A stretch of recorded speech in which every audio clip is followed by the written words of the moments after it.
My name is Patrick Quirk. I'm currently the Senior Director for Strategy Research and the Center for Global Impact of the International Republican Institute. Despite the name, it's a non-partisan entity that does research and program design and implementation for the US government. I'll get into a bit more detail about what we do.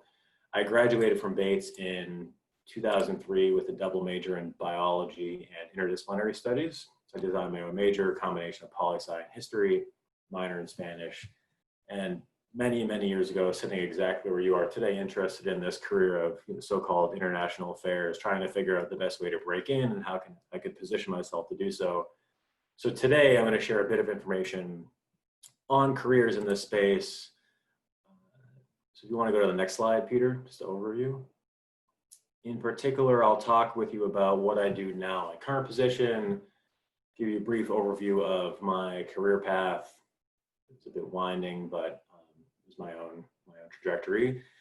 Go over 4 or 5 of the different sectors in international affairs, provide some general guidance, and then open it up to Q&A. So if you go to the next slide, Peter, my current position, I have 3, my full-time jobs working at IRI. In that capacity, I have 2 full-time jobs. One is working with our president and vice presidents to help set the overarching strategy for IRI.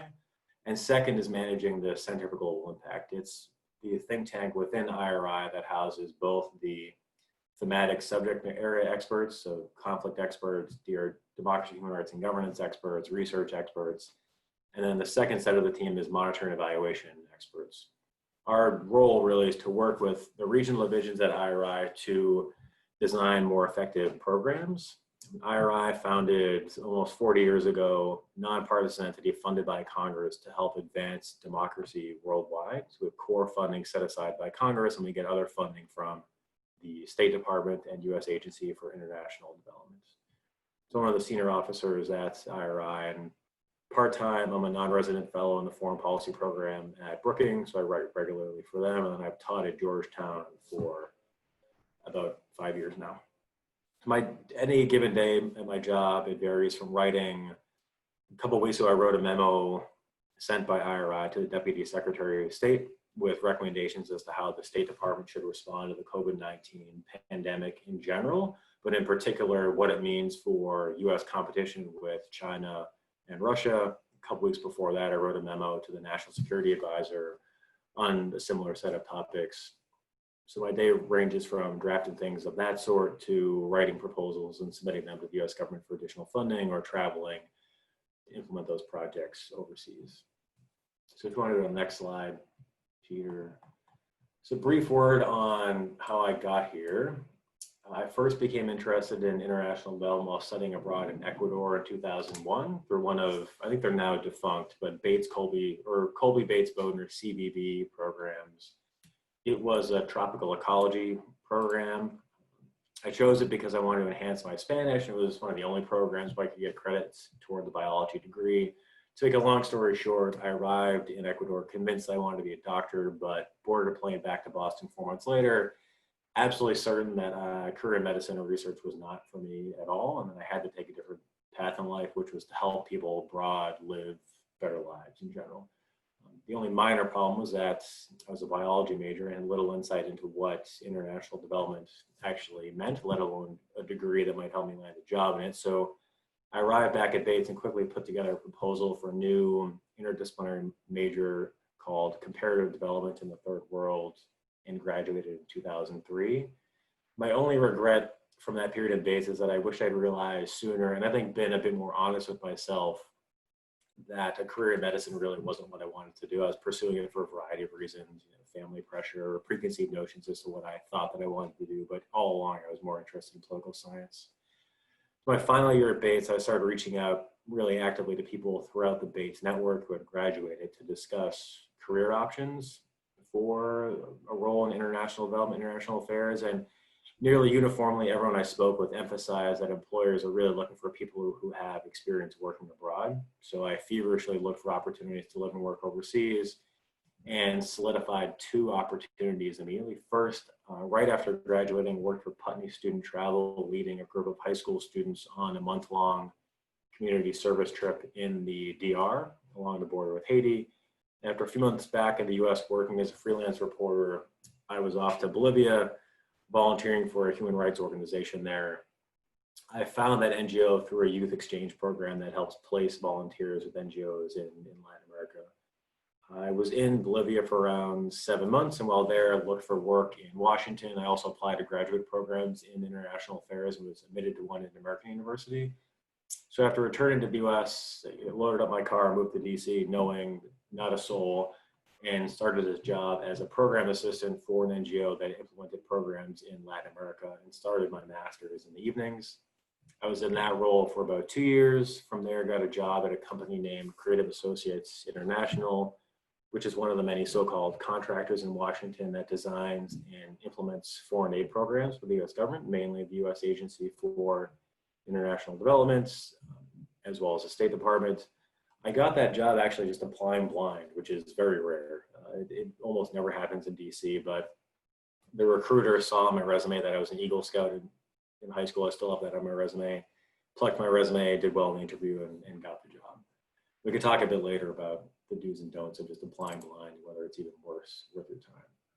While at Creative, I realized that while I really enjoyed program design and implementation, I traveled to nearly 20 different countries, everywhere from Burma to Afghanistan to Somalia.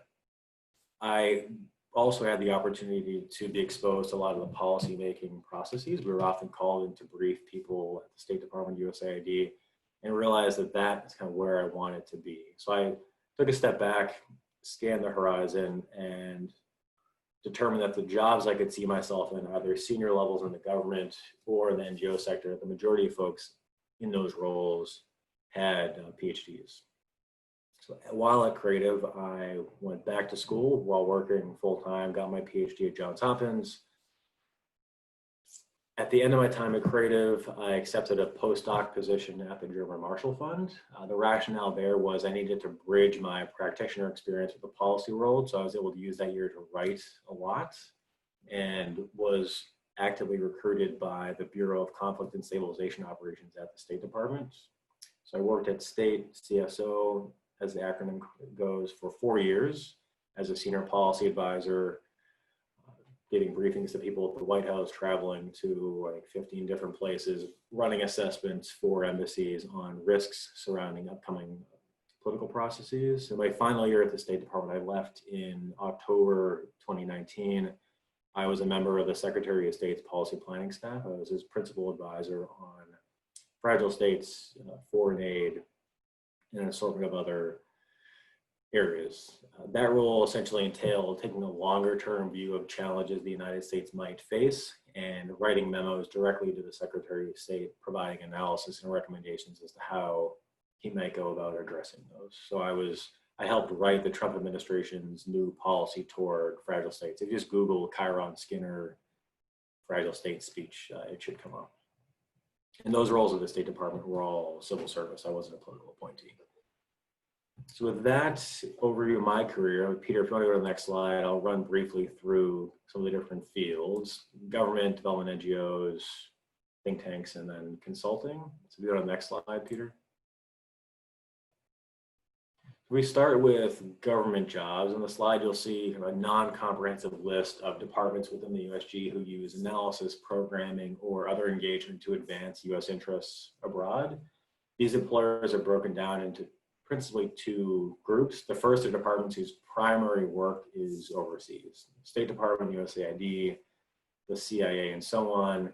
The second group contains those mainly domestic departments who have specific offices that also deal with international affairs. For example, the Department of Agriculture has an international affairs office. And Peter can feel free to share this presentation with all you guys, so no need to take detailed notes. Entry-level jobs for government positions they vary widely depending on the specific department. So I'm happy to answer questions during Q&A about specific agency and how you might apply. In general, though, it's important to point out that people who have interned someplace previously definitely have a leg up on getting a full-time job later. So the probability of you applying for a full-time job at, say, the State Department in your senior year in college or even after, having not interned, and getting that job is pretty low. I mean, at the State Department, I had 7 or 8 people. I would say 7 of the 8 were prior interns of ours. If you go to the next slide, Peter. The next sector is development NGOs. In that sector falls my current employer, IRI, Creative Associates, and others. These organizations design and implement programs abroad to advance sustainable development, but in so doing, further the U.S. interests. The focus of these programs ranges from strengthening education sectors to strengthening democracy and governance in places. Some of these organizations receive funding from the U.S. government or other governments to design and implement these projects, while others rely on donations from foundation. IRI, we receive the majority of our funding from the U.S. government, but we also receive some private donations from individuals who are much wealthier than I am. So let's see, the entry-level jobs in this space are mainly for program or research assistants. These individuals are usually based in Washington and provide support to offices overseas. So an organization like Creative Associates will, if you're working on a program in Nigeria, would have an office in Nigeria with a head of office, a whole field team, and that office would be supported by program support staff in DC. So generally individuals who get a start in this sector will get an entry-level job in the States. Those jobs tend to involve providing admin and financial support, performing some desk analysis and so forth. These employers in this space tend to look for people who have overseas experience already, ideally working on development programs, but occasionally Peace Corps experience can suffice. But this isn't always a requirement at all. You don't always have to have overseas experience. All right, Peter, you want to go to the next slide? So next, we have research organizations or think tanks that perform analysis with the goal of influencing US policy or debates on a particular issue. For example, deliberations in the UN on a specific resolution.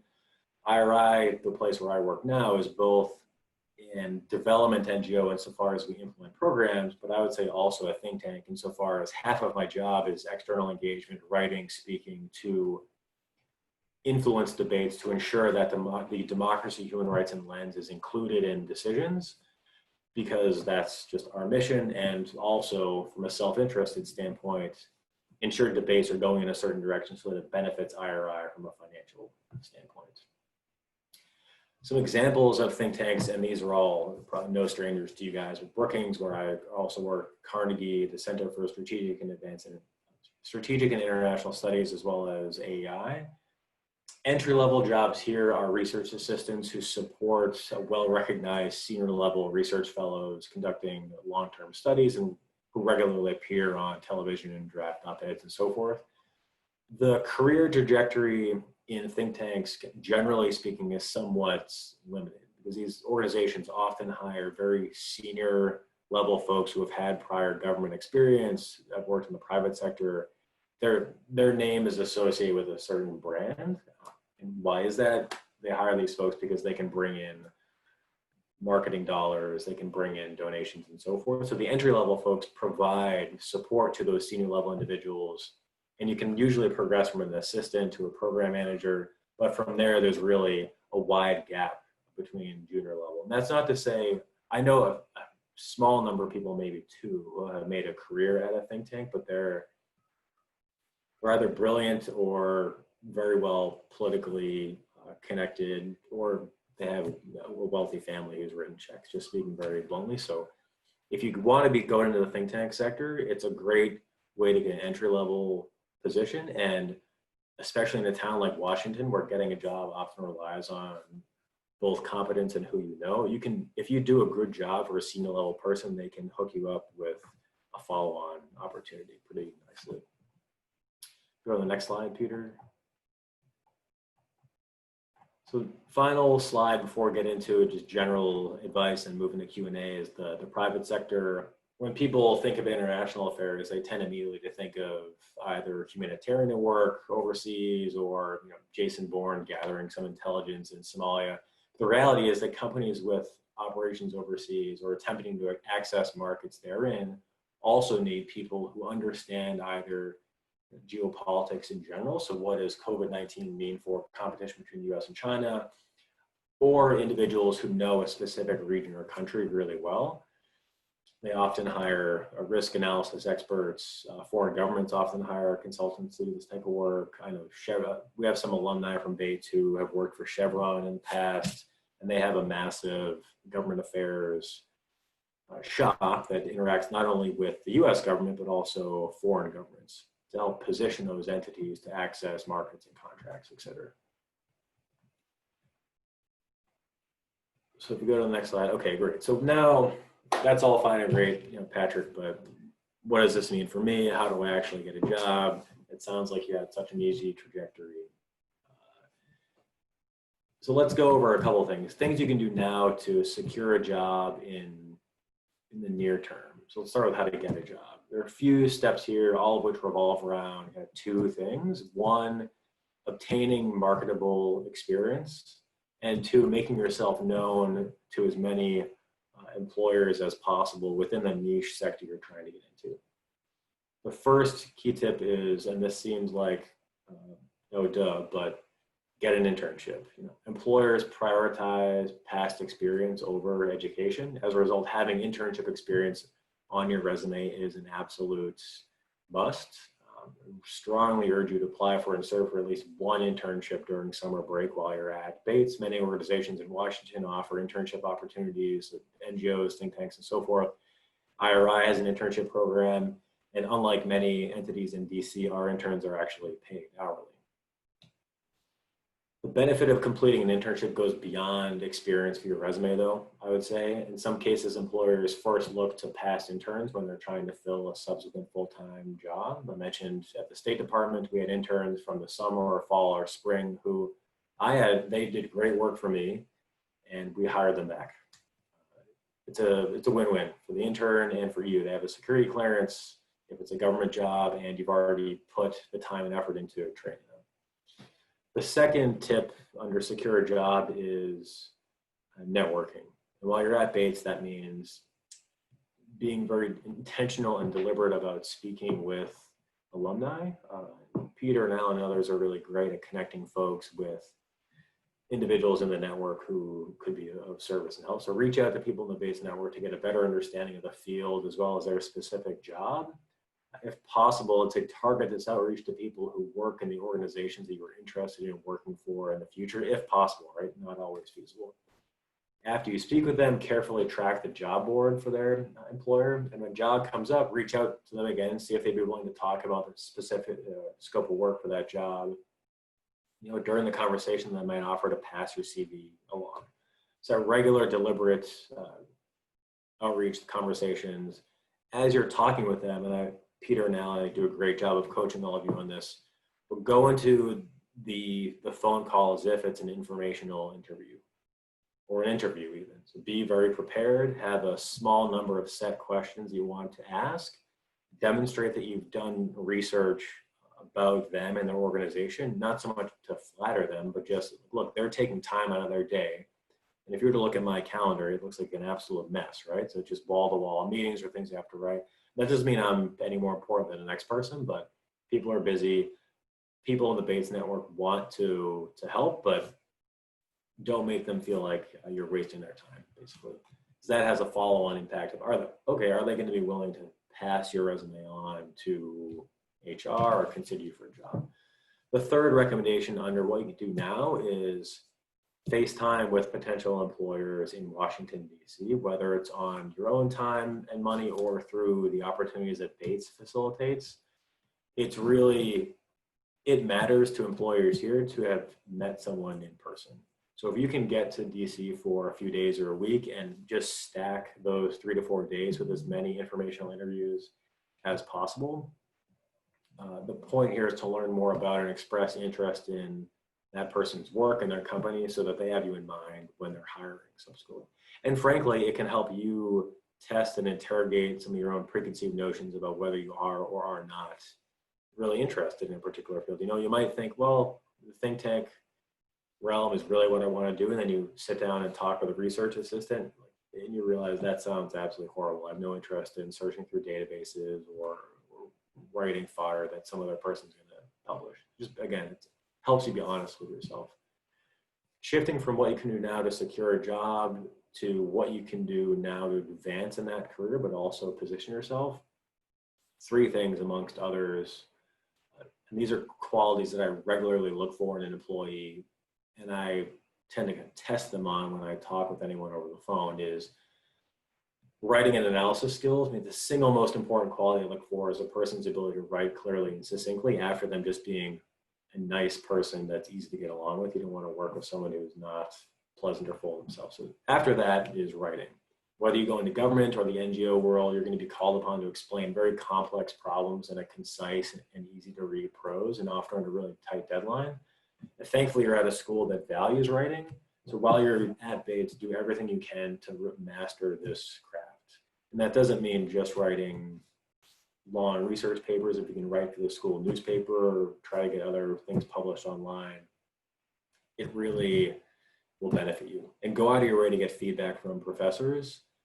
Bates is employing them to help educate you, and part of their job is to provide detailed feedback on your writing. And in the aggregate, I think professors at Bates do a great job of this, but if you don't feel like you're getting enough bang for your buck, push them a bit to give you more feedback. I got great feedback from professors at Bates. Lillian Garrett, who's no longer there, man, the early days when I was a sophomore, would just tear my stuff apart, and it felt absolutely devastating in the moment, but I've just continued to reap the rewards. The second thing you can do now to help advance in your career is work on your public speaking. Just as you're going to need to put forth ideas in writing, you will frequently be called upon to explain those ideas verbally. So if there are opportunities to talk in front of your class, give remarks in front of a larger group, or frankly, just facilitate meetings so that you're on the spot, do it. It will serve you very, very well. No job you have now, especially, will you just be sitting behind a desk not interacting with people. At some point you'll be called upon to say a few remarks in front of your team or the whole company, and you have to be able to perform. Finally, and under what you can do to advance your career is what I list here in the PowerPoint is management experience, and realistically reading a management experience at Bates, maybe. But the point here, through internships or something on campus, on your resume that demonstrates your ability to manage a kind of project as well as work with others as part of a team that you can speak to in interview settings. It's frequently what I look for in employees. So final slide before we move into Q&A, just a couple of general points of guidance. One is, as you get further on in your career, thinking about establishing a narrative that accurately describes why you took the path that you did, that's compelling, so you can convey that to potential employers. And often, especially entry-level jobs, the question will be, well, how did you become interested in this sector? Why are you passionate about it? So think that through. Second, always be thinking about differentiating yourself. By that, I mean in DC, clearly everybody has a bachelor's.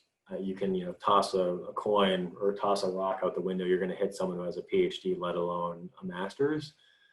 As you get into your first or second job, you need to be thinking through, one, staying true to your interests, which is my third bullet, but also what are you doing to differentiate yourself from other people, whether it's a skill set, degree, overseas experience. It's a very competitive marketplace. And my final point would be, before we get into Q&A, is especially Washington, but in general, the marketplace these days is fairly cutthroat, and people are always wanting to move up the ladder. But having a bit more perspective, given the gray in my beard now and I'm almost 20 years out of college, be very deliberate about thinking about other aspects of your life when you're making career decisions. Family matters. Being in a relationship with someone matters. And those things over the longer term, family matters, loved ones matters. It is okay to say, you know what, I might not want to take that job because it'll take me away from family. So maybe moving to Washington isn't the right thing because I want to be in Boston, so on and so forth. So it's okay to kind of check yourself and factor those variables into account when deciding where to go and what jobs to pursue.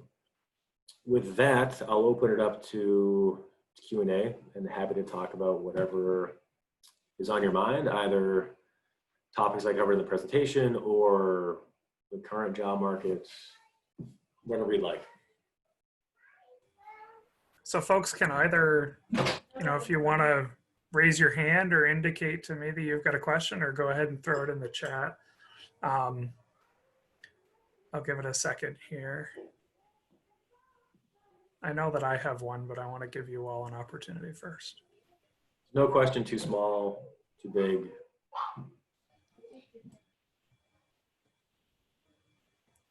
All right, Patrick, I'll start it off here.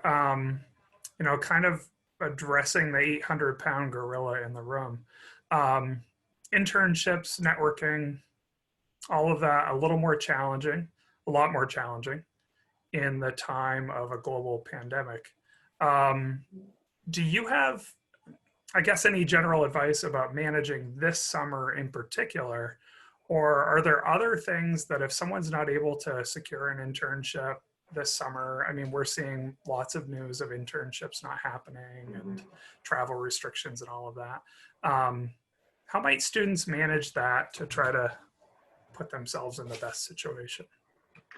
Yeah, that is the 800-pound gorilla that we're all dealing with and trying to fend off. As I can speak to IRI, what IRI has done and the USG has done. IRI decided a couple weeks ago to cancel its summer internship program, unfortunately, as a cost-saving measure. Our business model relies on being able to spend program money to then draw down new funding and pay employees. But like many other sectors, we've had to cut costs in as many ways as possible. That being said, we are looking for creative ways to access current or recently graduated students who might, say, be interested in doing research on a pro bono basis. Now, it's asking a lot. It's not ideal for the student because there's no income associated with, which from my perspective, I'm not super comfortable with, but it is what it is. Those are the circumstances we find ourselves in.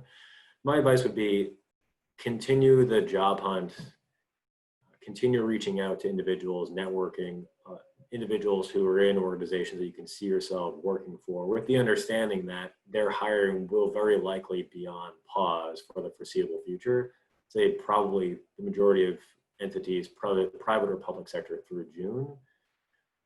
And I encourage you to do this for two reasons. One, so that when hiring does open back up, you're very familiar to them, you've had a few conversations, they have a good feel for what your skill sets are, and they'd at least be willing to interview you. And two, they might, very much like IRI, be interested in individuals who'd be open to working pro bono as a research fellow or a researcher from remote. And those are something you're putting on your resume, there's skills you're building, and when hiring does open back up, hopefully first in line. Great. So it looks like Belle has a question in the chat box here. So asking, what has been the most formative work experience you've had so far, and why was it so formative? Oh man, probably two. My time working at Creative Associates was formative insofar as I was hired to work with another individual to help grow out a practice area focused on providing elections assistance abroad. We're basically told, we'll give you guys a year to do it. I was this gentleman's deputy, and either sink or swim. It was a ton of work, very stressful, but I really learned from Jeff Fisher, who continues to be my mentor, how to properly manage people, processes. He helped me with my writing, learned a lot about how policy is made. And I was there for 7 years, which is not common in Washington, D.C., but I stayed for that long because I continued to see growth opportunities, and it made sense financially because I was getting my Ph.D. The second, I would say, is working on the policy planning staff for the secretary. One of my lifelong ambitions and dreams, and being able to write things that we knew Secretary Pompeo was reading, was extremely fulfilling and rewarding, but really pushed me, even though I had a considerable amount of experience, degrees and so forth, to challenge my own assumptions and try to do the best possible job that I could, knowing that Secretary Pompeo does not suffer any fools and will send memos back saying, I mean, I kid you not, this is crap with nothing else. Thankfully, I didn't receive one of those, but sets the bar pretty high. The next question, how did you approach your decision to pursue a grad degree when you did? Would you advise getting a few years work experience before looking into a master's? Great question. Yes, definitely work for at least a few years before getting a master's degree. A couple of reasons behind that response. One, you just know better what you should be getting a degree in. You need a few years to determine, this is a career trajectory I see myself in. These are the types of jobs that I'm interested in longer term, and therefore these are the degrees that will help me get those jobs. Second, it makes sense to wait because you'll be in a better position to A, be admitted to the top graduate programs, and B, potentially get funding. I would say that I went back too early for my master's degree. I waited a year. I wish I waited longer, but hindsight's always 20/20. I didn't have the benefit at that point of purposeful work and talking with a lot of people who had worked in this space previously. So you guys are a bit more fortunate in that regard.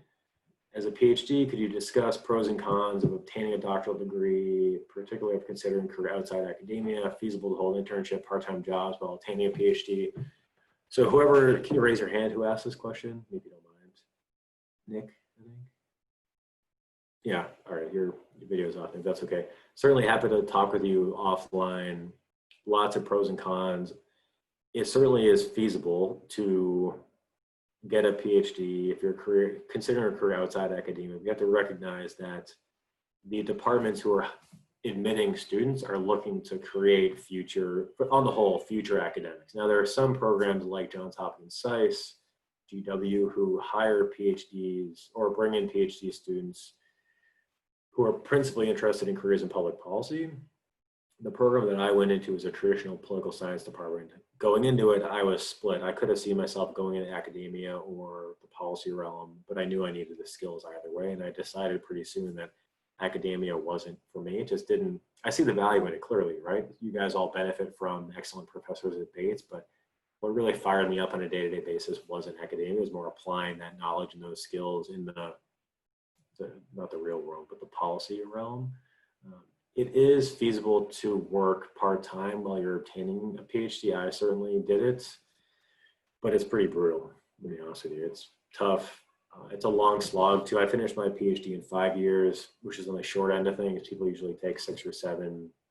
So if you are considering going back for a PhD, think carefully about why. So are you doing it because you're interested in academia? Have you identified certain jobs that really do require a PhD and therefore you should go back to school for it? And talk with a range of folks who have received a doctorate. There's a reason why so many people drop out. In your line of work, have you ever been forced to advance positions or interests you personally disagree with?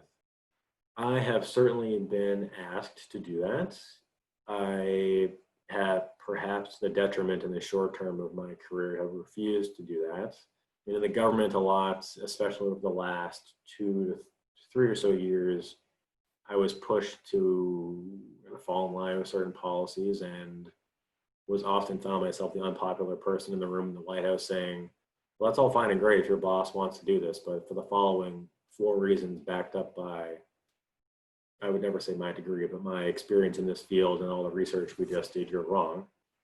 And here are 3 other reasons why you should approach it. I definitely had to have those conversations, and the last year at the State Department was yelled at a few times. But it's tough in the moment to not just go along, but in the long term, you're not going to regret making the tough decision to be the odd one out if it doesn't jive with. Now, that being said, if you go into the government and a decision is made at the top to pursue a certain policy and you are a civil servant, you are beholden per your job to help advance that policy. Now, that's not to say you can't along the way challenge that decision and say, okay, Mr. President, Mr. Secretary of State, I respect your authority. I understand this is your decision, but for the following 4 reasons, these are some alternative pathways you could pursue. You definitely can do that, but that's why we have elections, right? So that the executive branch and the president can make policy.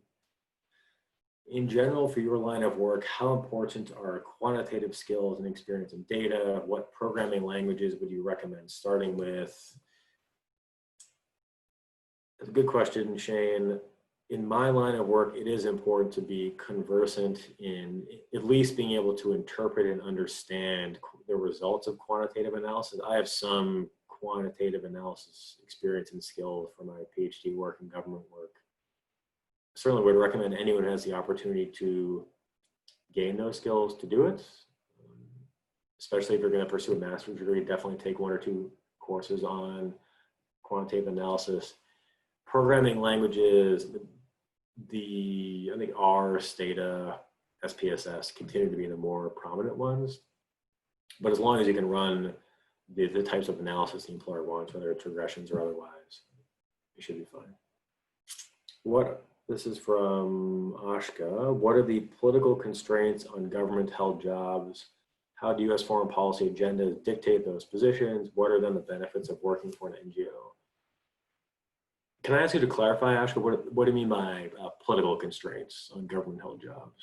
Sure. Just, I mean, with changing administrations, with who prioritize different aspects of foreign policy, depending on what they've pitched during the election year, how does that influence the agenda that you set, or are you often battling to prioritize something that the administration wouldn't? So, a good question. Certainly so I worked in the State Department under the Obama administration and the Trump administration, and you certainly saw a shift across the board in policies vis-a-vis foreign policy with the arrival of the Trump administration, different priorities, the desire to cut foreign aid across the board. And we had to be responsive to those changes and help develop strategies and plans to implement them. And those decisions that came down from the top had follow-on implications for which entities within the State Department, USAID received funding and didn't. So I hopefully I'm addressing your question, but basically policies change and they can drastically, and those decisions over time can change the contours of the executive branch in particular. The White House cannot do everything with a stroke of pen, but they can influence a lot, especially if both the House and Senate are controlled by the same party, which entities within the government do and do not receive assistance. The benefits of working for an NGO, I mean, I'm about 7 months out of the government. To give you one example, I last week wrote a piece that will come out this week in the American Interest with my boss, Dan Twining, like 3,000 words. He and I wrote it. Our comms director reviewed it once and it's going to be placed. The one time I wrote an op-ed in the US government, 40 people had to review it. It was a shadow of its former self by the time it got out. There's a lot more red tape and bureaucracy. NGOs also have bureaucracy, but I manage a team of 30. People are promoted and receive pay increases commensurate with their performance. I have more flexibility to negotiate salary increases based on my performance. Whereas in the government, there were a couple of years where I didn't even get a salary increase. I got my salary, which is great, very fortunate, thankful, but there wasn't even I got promoted twice, so there was a slight salary bump, but I mean, in terms of annual reviews, which you tend to have with employers, you would have those and they'd say, fantastic job, keep doing it for the same money or even less money because they're not going to give you a cost of living allowance to account for inflation. So that's a real constraint, something you should consider. That being said, experience in the government is really invaluable for a variety of reasons. One, the NGO sector likes to have folks that have prior USG experience from a marketing standpoint, but also because they understand how the government works, how funding flows and so forth. Shane's next question, to your knowledge, how accessible are careers in these fields in Washington to international students? What experiences might supplement the inability of non-Americans to gain experience in government or institutions who aren't likely to sponsor visas? Good question. To my knowledge, organizations like certainly you have to have a visa that allows you to work in the United States.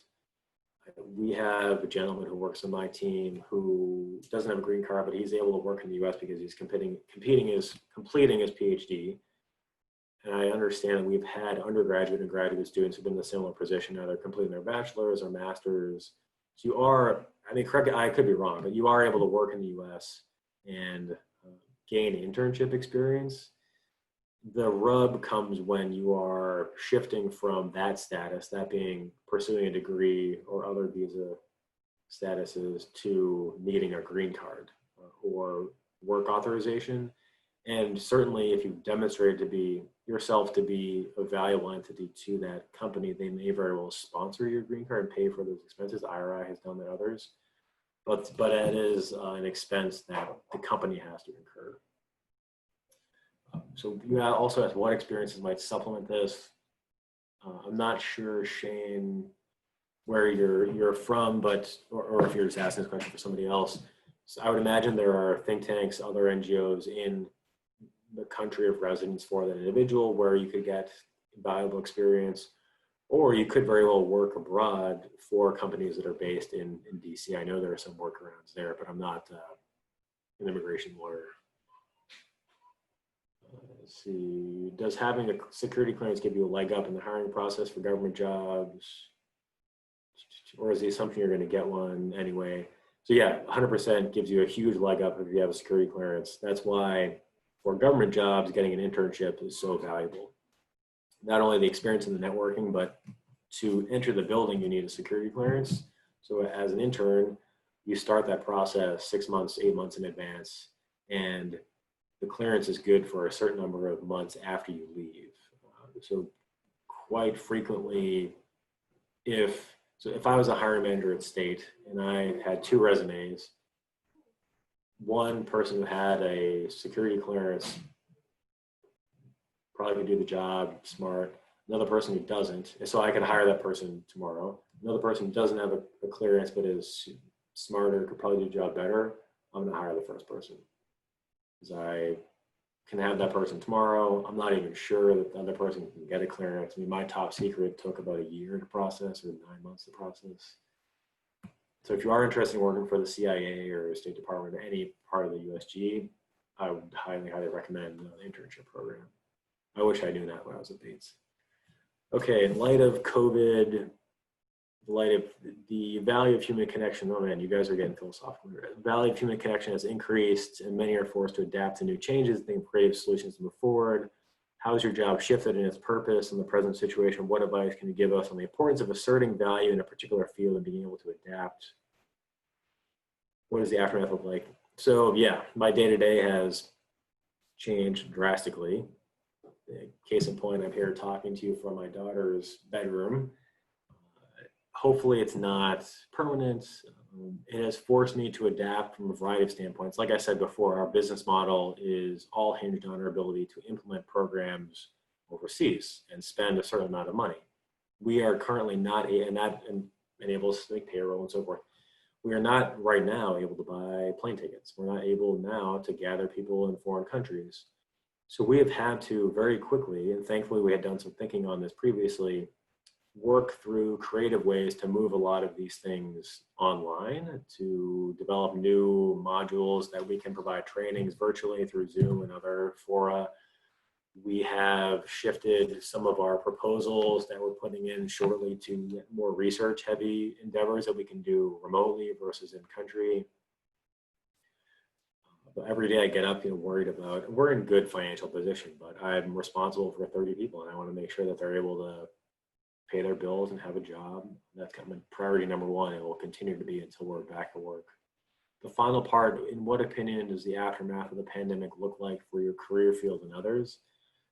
I can't speak to others, but in terms of mine, I would imagine the US government, I would hope this is what happens, but spending a lot more money on health related preparedness and health focused programming abroad. I think in my own view, people are underestimating the changes that are going to take place. And many of you are too young to remember 9/11, but I was a June sophomore at Bates when it happened. And it sounds like a cliche, but the world changed in very fundamental ways. You didn't have to go through metal detector to present an ID to go through to get in an airport, which sounds crazy now. But there will be other, I would imagine, changes that's to our day-to-day that will happen that we just don't foresee. For my field in particular, hopefully we'll be able to get back to the office soon and do programming overseas. If that doesn't happen in the next 3 to 4 months, I would envision seeing a slight contraction in the number of organizations in my field. And I would imagine the same will apply for other sectors too. Just the market isn't there.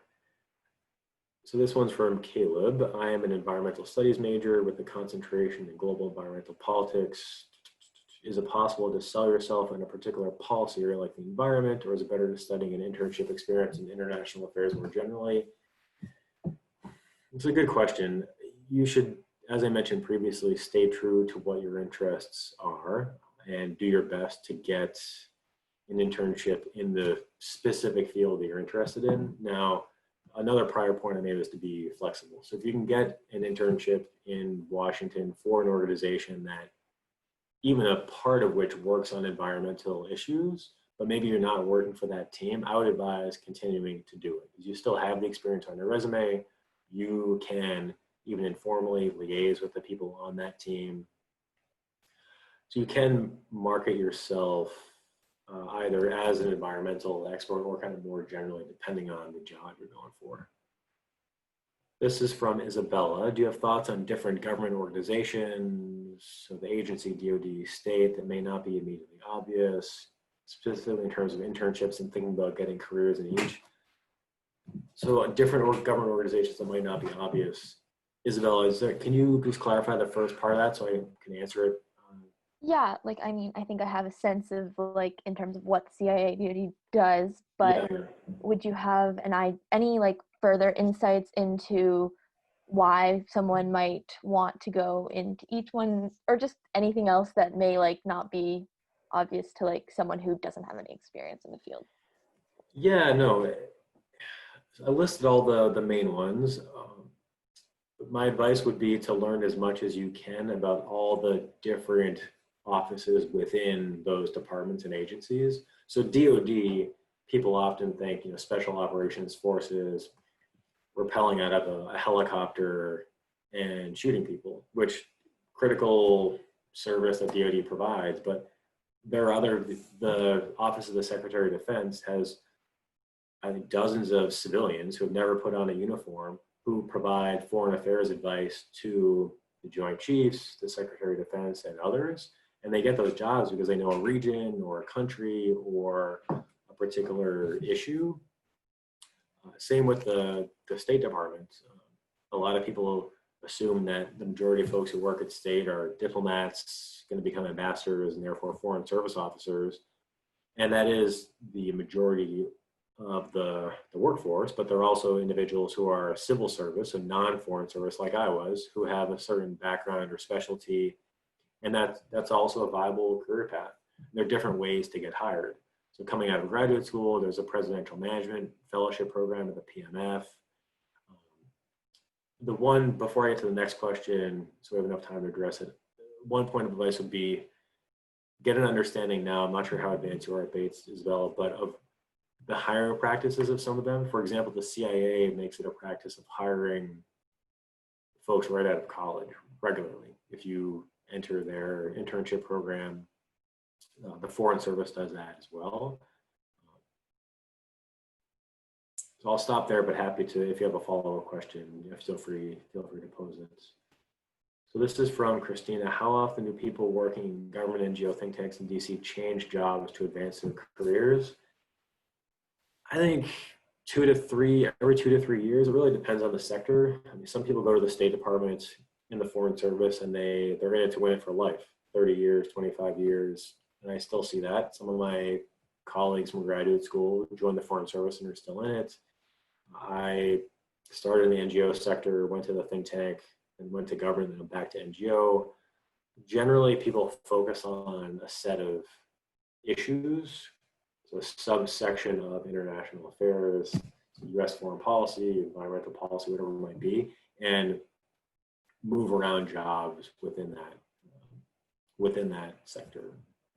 But I would say every 2 to 3, I would say 2 to 3 years, people either move jobs within an organization or move out to move up. Because I was at Creative for 7 years, or continued to progress, but at some point I think it was a management associate, and it was clear that to get to the next level, they were just hiring people from the outside because they wanted more years experience. So I had to go out to a different organization to get the salary bump, a different title that I wanted. Same with IRI. I'm a senior director now.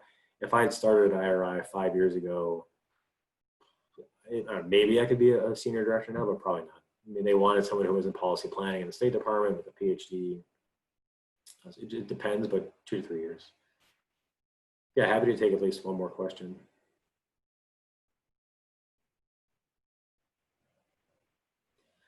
I would say, especially, this is general advice, but especially in the next couple months, I mean, cut yourself some slack, right? The job market is going to be brutal. I graduated in 2003 when also the job market was pretty bad.